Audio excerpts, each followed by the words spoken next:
അസ്സലാമു അലൈക്കും വറഹ്മത്തുള്ളാഹി വബറകാതുഹു. ബഹുമാനപ്പെട്ട ഉസ്താദുമാരെ, നാട്ടുകാരെ, കൂട്ടുകാരെ, മുത്തുനബിയുടെ ജന്മദിനത്തിൽ മുത്തുനബി നമുക്ക് പകർത്തി തന്ന ചില ആശയങ്ങൾ ജീവിതത്തിൽ പകർത്താൻ നാം പ്രതിജ്ഞയെടുക്കണം.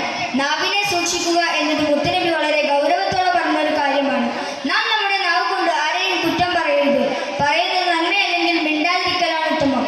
മൻ സമത നജ, മിണ്ടാതിരുന്നവൻ രക്ഷപ്പെട്ടു എന്ന് ഈ നബി സല്ലല്ലാഹു അലൈഹി വസല്ലമയുടെ ഈ വചനം ഇതാണ് നമ്മെ പഠിപ്പിക്കുന്നത്.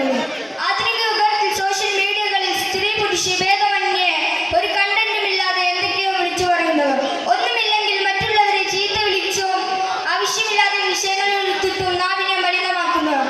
ഇവിടെയാണ് നബി സല്ലല്ലാഹു അലൈഹി വസല്ലമയുടെ വചനം നമുക്ക് മാതൃകയാവേണ്ടത്. ഔസിക് ലിസാനക ഫഇന്നഹു സദഖ തതസദ്ദഖ് ബിഹാ അലാ നഫ്സിക.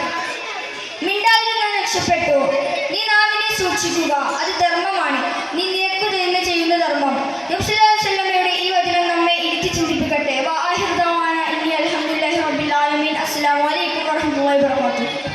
ഗാനം ഷാബിൽ കെ എം, അത് കഴിഞ്ഞാൽ ഗാനം നജാദ് ടി പി, അത് കഴിഞ്ഞാൽ ഗാനം ഷഹൻ.